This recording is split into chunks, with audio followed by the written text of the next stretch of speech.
Welcome to our channel KB360। ये है green olympiad का क्वेश्चन पेपर और इसको आज हम सॉल्व करेंगे। ये पेपर हुआ था अक्टूबर 12, 2023 को और इसमें आज हम सॉल्व करेंगे क्लास 4th एंड 5th का जो पेपर आया था उसको सॉल्व करेंगे। तो चलिए इसको सॉल्व।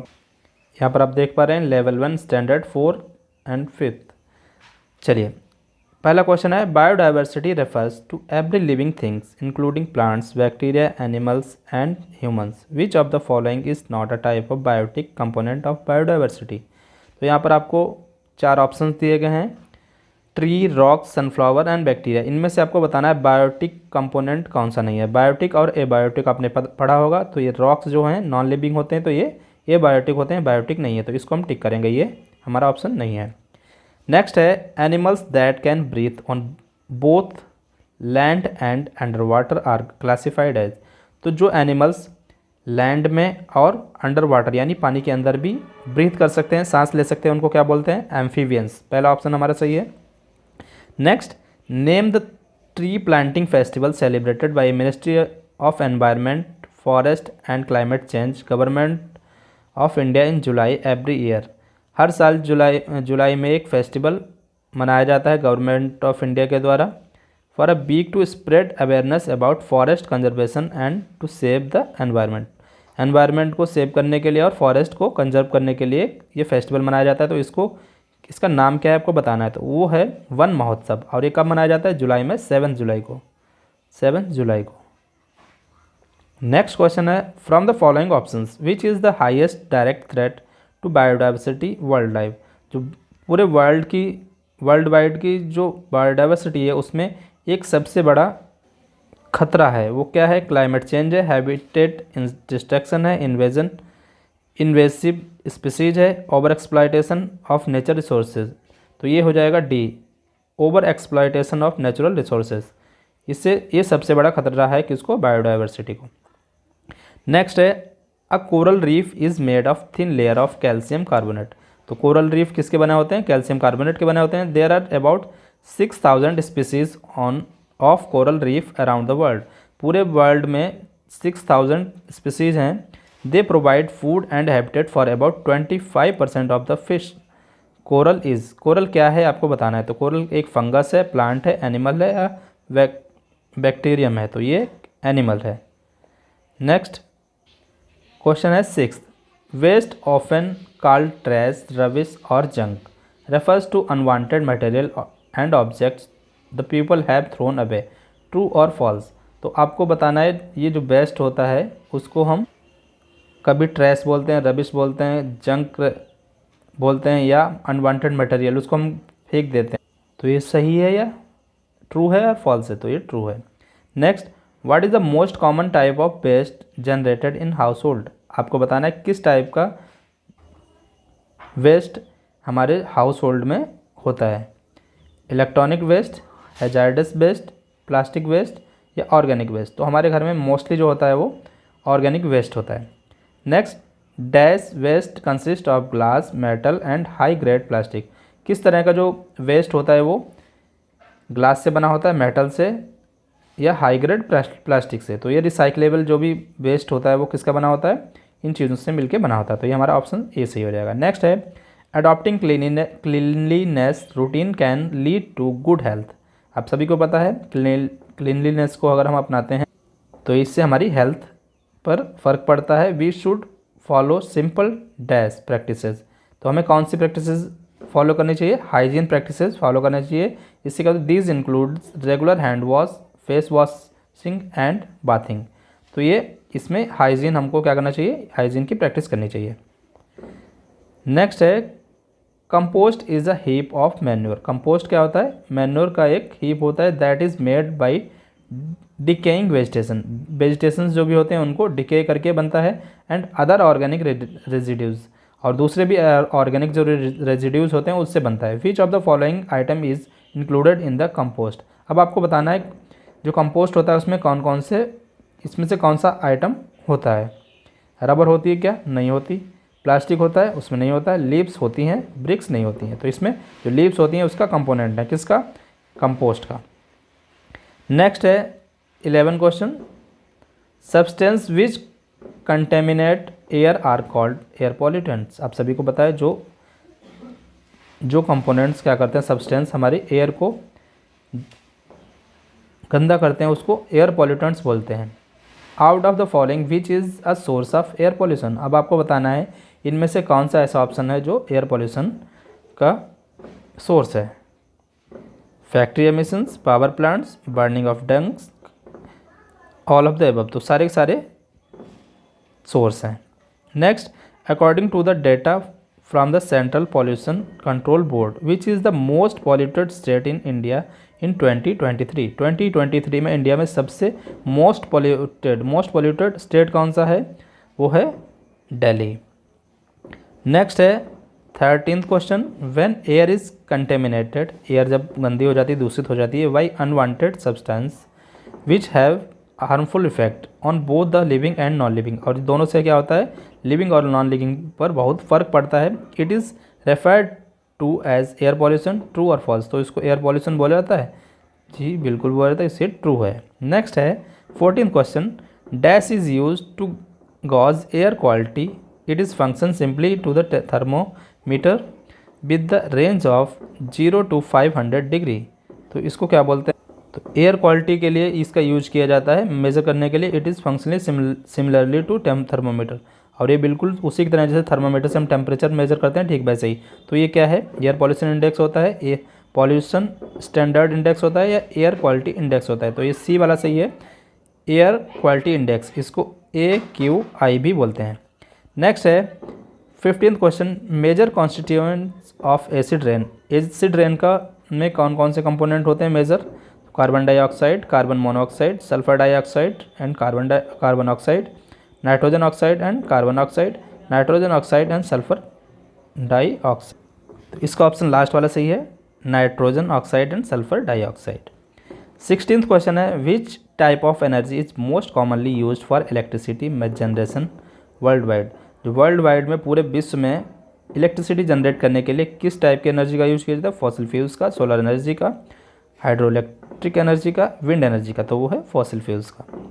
नेक्स्ट है 17th question, from the following options which are the benefits of practising energy conservation. यहाँ पर 4 ऑप्शंस दिए गए हैं। इनमें से अगर आप एनर्जी कंजर्वेशन की प्रैक्टिस करेंगे तो इसमें से आपके क्या बेनिफिट मिलेगा? टू रिड्यूस इलेक्ट्रिसिटी बिल, इससे इलेक्ट्रिसिटी बिल रिड्यूस होगा, बिल्कुल सही है। To reduce greenhouse gas emission, ये भी सही है। To support use of star rated appliance, तो ये भी सही है। तो लास्ट हमारा सारे सही है। नेक्स्ट क्वेश्चन है 18th क्वेश्चन, इसको देखते हैं। विच of the following appliances typically use maximum energy in a home. आपको बताना है आपके हाउस में सबसे ज़्यादा इलेक्ट्रिसिटी किस में यूज होती है? रेफ्रिजरेटर में, टेलीविज़न में, वॉशिंग मशीन में, या एयर कंडीशनर में। तो ये AC में, एयर कंडीशनर में सबसे ज़्यादा इलेक्ट्रिसिटी यूज होती है। नेक्स्ट है question 19, what distinguishes energy conservation from energy efficiency. तो आपको अंतर बताना है एनर्जी कंजर्वेशन में और एनर्जी एफिशिएंसी में। इसमें ए वाला ऑप्शन सही है, बी वाला। Energy conservation involves producing energy from renewable sources, whereas energy efficiency entails lowering energy consumption. तो ये वाला ऑप्शन सही है। नेक्स्ट है question number 20, an important energy efficiency measure is replacing all the incandescent light bulb in your home with compact fluorescent lamps। और अगर हमें आपको एनर्जी बचानी है उसके लिए आप क्या करेंगे? आपके घर में जो बल्ब हैं, इनकंडेंसेंट बल्ब हैं, उसको किससे चेंज करेंगे? CFL से, या CFL तो एक होगा ही, या LED, CFC, photovoltaic cells, none of these. तो LED यहाँ पर आ जाएगा, LED से आप कर सकते हैं। नेक्स्ट, अक्षय ऊर्जा दिवस is an awareness campaign. Akshay ऊर्जा दिवस एक अवेयरनेस कैंपेन है about the development of renewable energy in India, जिसमें क्या होता है, रिन्यूएबल एनर्जी को हम क्या करते हैं, सपोर्ट करते हैं। व्हेन इज अक्षय ऊर्जा दिवस ऑब्जर्व्ड एनुअली इन इंडिया। अब आपको बताना है अक्षय ऊर्जा दिवस कब मनाया जाता है भारत में, तो वो है 17 अगस्त को। ये गलत है, सॉरी, 20 अगस्त सही है। नेक्स्ट क्वेश्चन है 22, in 2021 which country is stated as the largest producer of clean energy. Where 99% of energy produce comes from renewable sources. तो 2021 में किस कंट्री ने 99% एनर्जी अपनी क्लीन एनर्जी प्रोड्यूस की है, वो भी रिन्यूएबल सोर्सेज है? वो कौन सा देश है? तो वो है नॉर्वे। नेक्स्ट क्वेश्चन है 23, विच of the following is not an example of green transport. Green transport का एग्जाम्पल इनमें से कौन सा नहीं है, आपको बताना है। Green transport, CNG, vehicle running on petrol diesel. तो CNG भी है लेकिन vehicle running on petrol on diesel ये वाला नहीं है, तो ये वाला ऑप्शन हमारा हो जाएगा ठीक।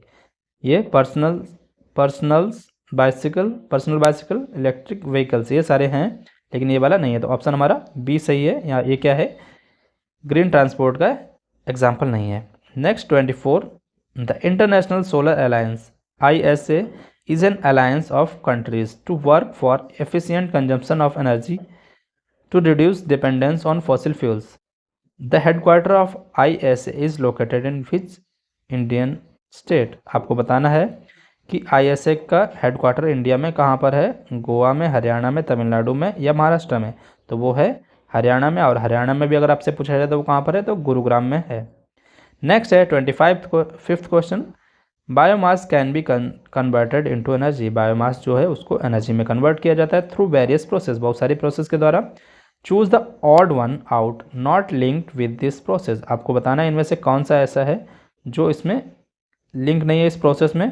तो combustion, gasification, liquefaction and evaporation, तो इसमें इवापोरेशन नहीं होता है। नेक्स्ट है 26, after soaking in water, water में सोक करने पर all seeds and grains develop into, जो सारे सीड्स और ग्रेन्स होते हैं वो किस में डेवलप हो जाते हैं, स्प्राउट्स में, बर्ड्स में, फ्लावर में, थ्रॉन्स में, तो वो स्प्राउट्स में कन्वर्ट हो जाते हैं। नेक्स्ट है 27th, name the largest fresh water lake in India. Fresh water lake India में सबसे बड़ी कौन सी है, Dal lake, Chilika lake, Wular lake या लोकटक लेक? तो वो है बुलर लेक, ये कश्मीर में है। नेक्स्ट है 28th question, what type of farming is practice in Mizoram. Mizoram में किस तरह की खेती होती है, terrace farming, subsistence farming, intensive substance farming. तो ये है सी, झूम फार्मिंग होती है। इसमें क्या होता है, एक जगह की जो भी झाड़ियाँ वगैरह होती हैं जला देते हैं वहाँ पर खेती करते हैं, फिर उसके आगे बढ़ जाते हैं, इस तरह की खेती होती है। फिर इसके बाद में question number 29, choose the correct option. A moist piece of bread has a chance of developing bread mould if it is expose to the outside environment. अगर आप एक मॉइस्ट ब्रेड को रख देते हैं तो उसमें क्या हो जाते हैं, ब्रेड मोल्ड्स आ जाते हैं, अगर उसको एनवायरनमेंट में खुला छोड़ देते हैं। दूसरा है bread mould is fungus that grows on bread and spoil. और वो जो क्या होता है, मोल्ड्स क्या होते हैं, वो फंगस होती है। It is rendering it unfit for human consumption, और ये अनफिट होता है हमारे खाने के लिए, ह्यूमंस के खाने के लिए। पहला सही है, दूसरा सही है, या दोनों सही हैं? तो ये दोनों सही हैं। नेक्स्ट है question number 30, which MOEFCC programme aim to increase the skills of young people in India so that they can find gainful employment or purpose self-employment in the environment and forest sector। तो इसमें MOEFCC क्या है, ministry of environment, forest and climate change है, जिसके द्वारा क्या किया जाता है, एम्प्लॉयमेंट लोगों को स्किल्ड किया जाता है जिससे कि वो उनको सेल्फ एम्प्लॉयड हो सके एनवायरनमेंट और फॉरेस्ट सेक्टर में। तो वो क्या है, ग्रीन इंडिया ट्रिब्यूनल है, ग्रीन स्किल डेवलपमेंट प्रोग्राम है, national mission of green India है, मिशन लाइफ है। तो वो है green skill development programme, GSDP। तो ये है क्वेश्चन ऑप्शन बी सही है। नेक्स्ट है irrigation in agriculture is the means to supplement rainfall and serve to increase production. तो इरिगेशन क्या होता है, किसी भी क्रॉप को सिंचाई पानी देना, उसको इरिगेशन बोलते हैं, और उससे हमारा प्रोडक्शन बढ़ता है। Which type of irrigation help in saving maximum water. अब आपको बताना है, यहाँ पर कुछ ऑप्शंस दिए हैं, इरिगेशन के टाइप हैं, इसमें से किस में सबसे ज़्यादा हमारा जो वाटर की सेविंग होगी। मैनुअल इरिगेशन में, यानी कि एक पेड़ को पेड़ तक जाने में, अगर हम सींचते हैं, उसमें पानी देते हैं स्प्रिंकलर के द्वारा, सरफेस इरीगेशन के द्वारा, या ड्रिप इरीगेशन, तो इसमें ये ड्रिप है सबसे अच्छा होता है। इसमें हमारा पानी क्या आता है, वाटर को हम सेव कर सकते हैं। नेक्स्ट है 32 question. This is a non violent social and ecological movement initiated by rural villages in the Himalayan state of Uttarakhand. Uttarakhand में एक मूवमेंट हुआ था, कब, 1973 में, जिसमें क्या कर रहे थे, पर्टिकुलरली वुमेन्स ने पार्टिसिपेट कर, they protect trees and forest, और वो उन्होंने क्या किया था, ट्री और फॉरेस्ट को सेव करने के लिए ये मूवमेंट चलाया गया था। अब आपको बताना है ने उस जो मूवमेंट का नाम क्या है, Tehri dam, save silent valley movement, Chipko movement, Narmada Bachao movement. तो वो है चिपको मूवमेंट, जिसमें क्या किया था, पेड़ों को बचाने के लिए लोग पेड़ों से चिपक जाते थे जिससे कि उनको कोई ना काटे। तो ये हुआ था 1973 में उत्तराखंड में। नेक्स्ट है question number 33। There are several processes to keep food items protected. Food item को प्रोटेक्ट करने के लिए बहुत सारे प्रोसेस अपनाई जाती हैं। While sterilised food are kept at room temperature for long period of time. जो स्टेरलाइज्ड फूड होते हैं उनको लॉन्ग टाइम तक रखा जाता है रूम टेम्परेचर पर। Dash foods in contrast require refrigerated period, जबकि दूसरे जो फूड होते हैं preserve food in contrast require जबकि ये डी ऑप्शन है इसका, पेस्चराइज्ड जो फूड होते हैं उनको क्या चाहिए होता है, रेफ्रिजरेटर पीरियड चाहिए होता है। नेक्स्ट है 34th question. What does life in mission life. Mission life में लाइफ का मतलब क्या है, stands for lifestyle for environment, live for earth, lifestyle for earth. तो पहला ऑप्शन हमारा सही है, लाइफस्टाइल फॉर एनवायरनमेंट। नेक्स्ट है 35। The sustainable development goals also known as global goals are a set of 17 international goals. तो वो एक 17 international जो गोल्स हैं उसका ग्रुप है जिसमें 17 गोल्स हैं। नेक्स्ट है 36। Mission life's aim is to nudge individual and communities to practice a lifestyle that is synchronous with the nature and does not harm it. Those who practice such a lifestyle are recognized as। तो उन लोगों को क्या बोला जाता है जो mission life को फॉलो करते हैं, pro planet people, patient persistence प्रिजर्वेंस। तो वो पहला हमारा ऑप्शन है PPP, यानी कि प्रो प्लानट पीपल। नेक्स्ट है 37। With reference to mission life which of the following sub statement are is true. इनमें से आपको बताना है कौन सा ट्रू है। ऑप्शन ए क्या दोनों सही हैं। It was launch jointly by ministry of health and family welfare and the ministry of environment forest and climate change, गलत है। At least 50% of all villages and urban global bodies are aimed to become environment friendly by 2028, तो ये वाला सही है, only 2। Next 38।